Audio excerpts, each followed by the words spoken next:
Cantor is very smart. He had this idea about standing in the shade as opposed to the sun. Very, very smart. Very smart. I'm not going to say what he just said just now. Or should I? No? All right. He says, all right, we're ready to go. Let's go right to shofar and wrap this up. And I said, but isn't there the rest of the sermon? Can we take a vote?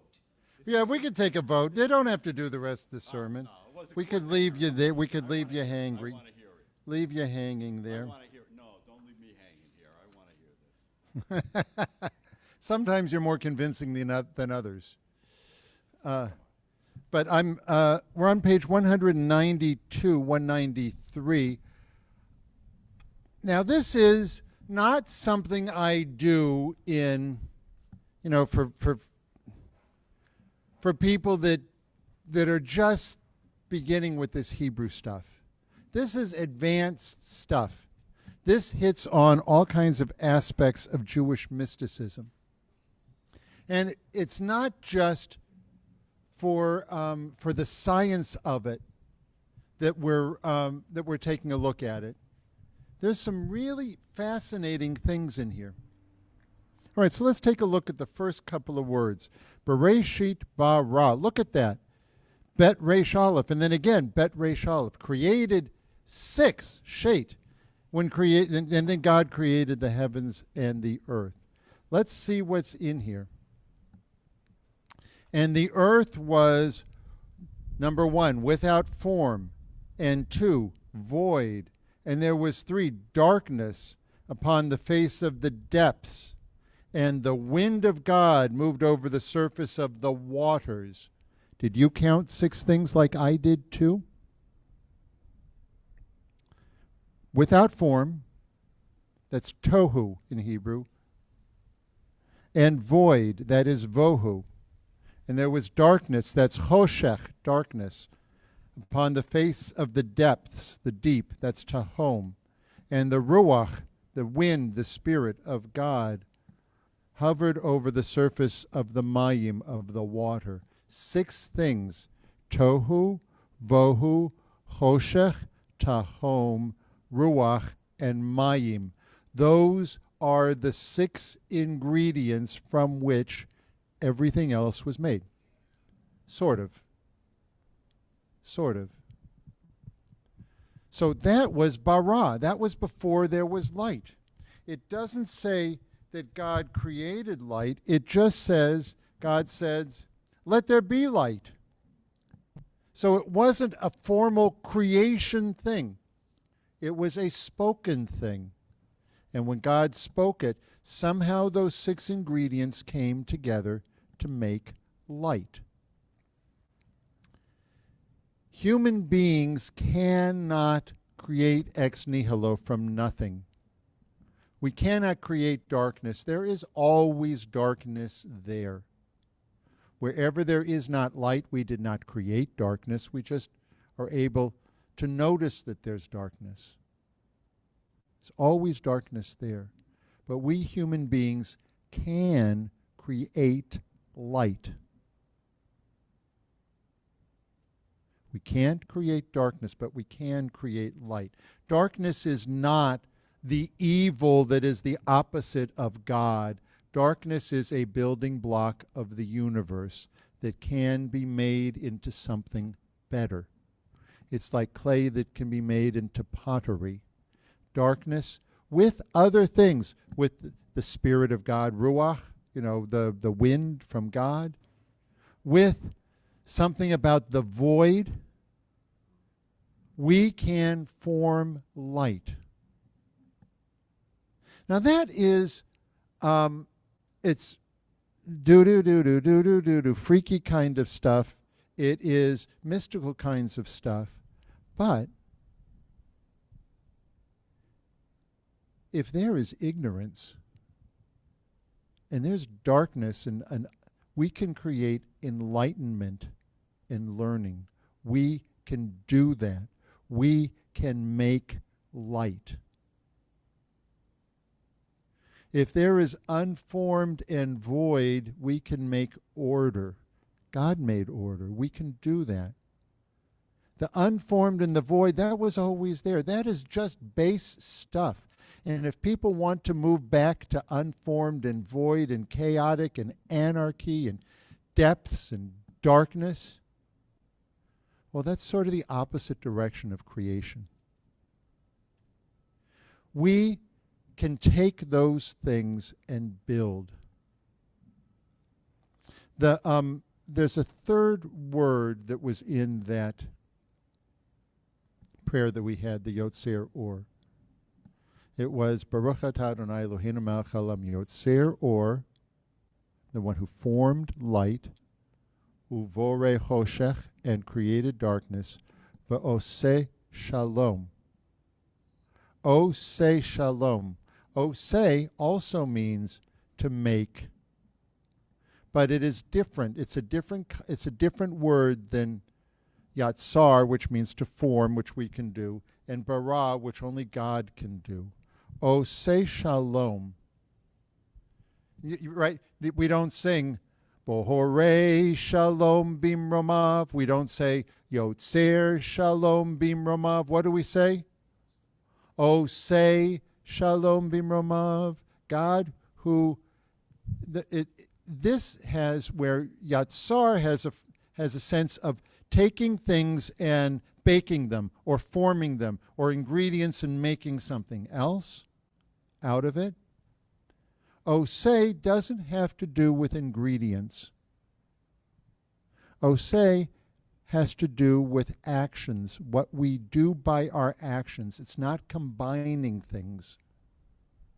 It's how we do, how we walk. The way we walk, the way we do things creates peace. It's not like we are mixing ingredients in a colander somewhere, in a kettle somewhere. We do peace.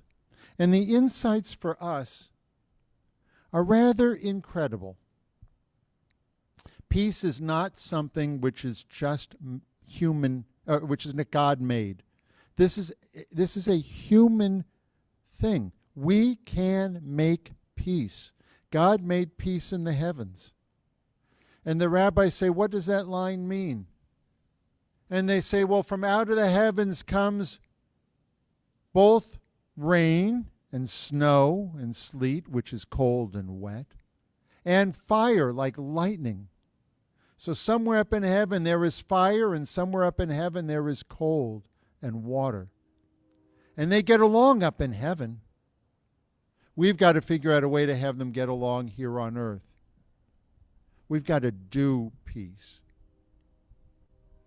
So our challenge for today is to take the raw ingredients of this world and to emulate God. To try to take the unformedness and the voids, to try to take the depths, the bottomless depths, and to mix them with the wind, the Spirit of God, and with water, and to make light. And when we do that, we will be making peace as well. It's a tough year. It's a tough year. We've got a lot of division, but I get a lot of hope from what I see as a new ingredient that was created that we can build from. The difference between bread and French toast is bread you make from like raw ingredients, but French toast, you start with the bread and then you build on it. There's something which I have found to be an incredible source of hope. And it's the two words describe it. It's called shared suffering. Everybody was affected to the negative by this pandemic. Everybody knows someone who either was knocking on heaven's door or passed through that door. Everyone knows someone. For everyone, this was an unexpected, much worse than predicament. Everyone knows the pain of being scared or isolated. Everyone sees it. When we traveled across the country in January, I had a common language with people I never met before. I had never been to Alabama. We spent a long time in Alabama. But when we talked about shared suffering, they got it. And for the most part, it's like the theme song, the trope of the whole trip, everywhere we went was, oh my gosh, I can't believe someone from far away noticed what we're doing. Someone cares about what we're doing. I thought you were so different, but you're really so similar that you would care about us. That is an incredibly optimistic building block, ingredient, for creating a better 5782 than was 5781. My wife and I have found that it's one thing to give to, I don't know, your local library, and you should. Absolutely, hands down, you should give to your local library. It's another thing to find a library in a far-off town that you've never been to and make a donation there. Not only will you help libraries, and who doesn't like libraries, right? Who doesn't like them? But you will get that amazing feeling of building on shared suffering if you say to them, we've all been hurting, and I want to reach out. I've been feeling isolated. I want to reach out to someone far away, and I want to help you even though I've never been there. You'll be building on shared suffering. You'll be taking the building blocks of this world and creating light. And I can't think of a simpler thing to do to bridge the horrible divides in our country than that. And it's like you're guaranteed to have a better day if you do that. The reaction that you'll get, incredible, incredible.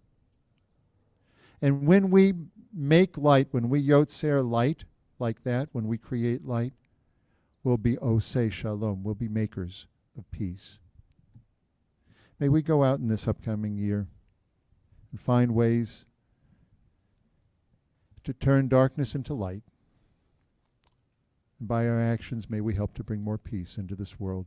And let us say, Amen. So we're going to do a shofar. Yeah? It was worth it? Yeah? You'd hear it again? All right. So we're back on page 99, and we'll start from the top. Yeah. All right. On this second day of Rosh Hashana, everyone who knows how to blow a shofar is invited to come up and to do some shofar blowing. So if you want to come and blow shofar, why don't you come up right now? Bring your shofar. Come on up. If you want to blow shofar.